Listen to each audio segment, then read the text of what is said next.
اللهم صل على محمد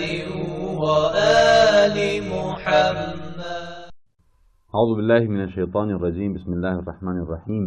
En el nombre de Dios, el clemente, el misericordioso, la paz de Dios sea con todos sus profetas, desde Adán hasta Muhammad, salawatullah wa salamu alayhim ajma'in. Assalamu alaikum wa rahmatullahi wa barakatuh. En esta clase hablaremos acerca del Islam y la modernidad. Muchas veces, cuando se habla de la modernidad frente a la tradición, hay una crítica a esa tradición que supuestamente no puede dar respuestas a los requerimientos del ser humano en los tiempos modernos. Hay una crítica a esa tradición que supuestamente está estancada, es una tradición no dinámica, una tradición que no permite poder responder a los interrogantes de los hombres durante el desarrollo del tiempo, en este proceso histórico del tiempo, especialmente desde la modernidad a estos años.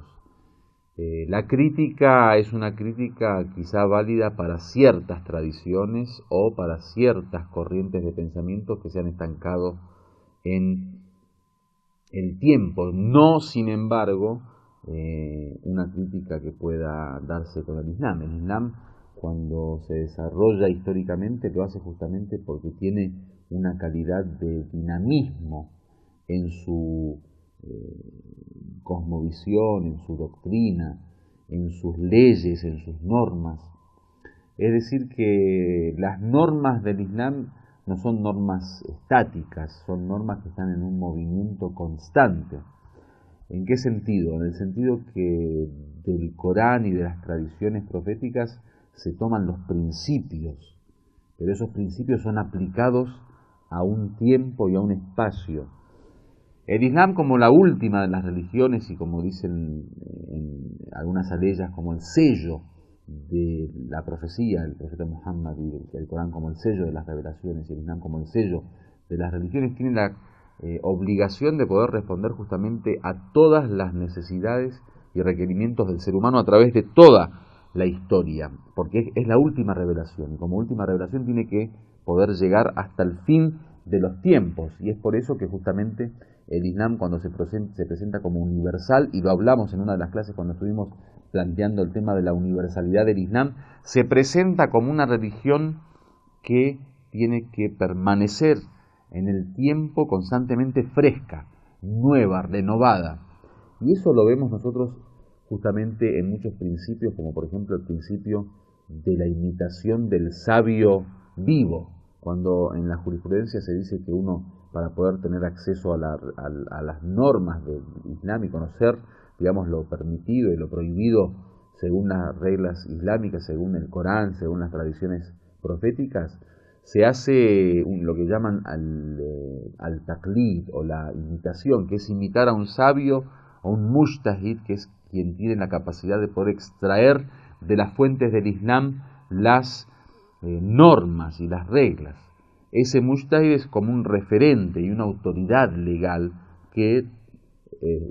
tiene la obligación de interpretar el Corán y extraer de allí a las normas islámicas. Esas normas después las ordena en una forma sistematizada y con un método en un libro que después se va a transformar en una especie de referente para aquellos que desean conocer lo que se permite, lo que no se permite, lo que es prohibido, lo que es permitido, lo que es preferible, lo que es desaconsejable, etcétera, etcétera. Entonces, dentro de las reglas del ijtihad, o de esta capacidad que tiene este sabio de poder extraer las reglas de las fuentes originales del Islam, está la condición de que el sabio sea un sabio que vive, alguien vivo para poder imitarlo. Eso de que el sabio es vivo justamente porque es quien puede ir, digamos, acompañando al tiempo y al presente según la realidad y los requerimientos de cada época. Si ese sabio estuviera muerto, no tendría la capacidad entonces de poder ver la realidad para saber aplicar la ley a esa realidad, o para poder responder a los requerimientos de cada época. Entonces, una de las filosofías de poder imitar al sabio, o la obligación de tener que imitar al sabio, es justamente para que constantemente la ley esté fresca. Por eso todo aquello que está bajo el círculo o el título de wilaya en el Islam, la autoridad de Dios que es pasada al profeta, luego a los imames, luego a los sabios, todo eso tiene que ver con lo que llaman al-ahkam al-mutaharrika, las leyes dinámicas, frente a lo que llaman las ahkam thabita, o las leyes y normas estables, que es lo que llamamos la sharia. Entonces, en el Islam tenemos dos tipos de leyes. Una ley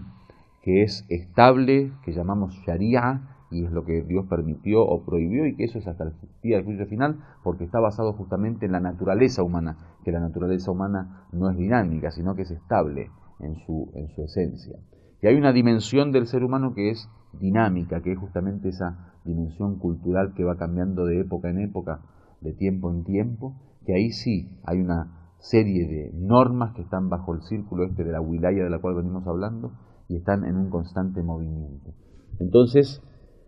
con eso quiero decir que hay una compatibilidad y una armonía entre la modernidad y el Islam, y no es el Islam, digamos, como otras religiones o otras tradiciones que, por ser una religión que fue revelada hace 1400 años, no tiene derecho a gobernar hoy en día la vida de los seres humanos, porque estamos en el siglo XXI. O sea que el Islam hace 1400 años tenía ya esa visión de tener que ser la religión que supuestamente debería permanecer hasta el fin de los tiempos. Entonces es por eso que su calidad en las normas y en las leyes es una calidad dinámica que le permite al Islam ser compatible absolutamente con la modernidad. Obviamente, cuando hablamos de compatibilidad no significa que todo lo que ocurra, digamos, como fenómenos sociales o históricos en la modernidad y en la posmodernidad sea aceptado por el Islam. Estamos hablando de compatibilidad en el sentido de que el Islam, en su digamos corpus legal, tiene la capacidad de poder responder a los interrogantes y de poder saciar, digamos, las necesidades del hombre moderno también. Walhamdulillahi Rabbil Alamin, wassalamu alaikum wa rahmatullahi wa barakatuh.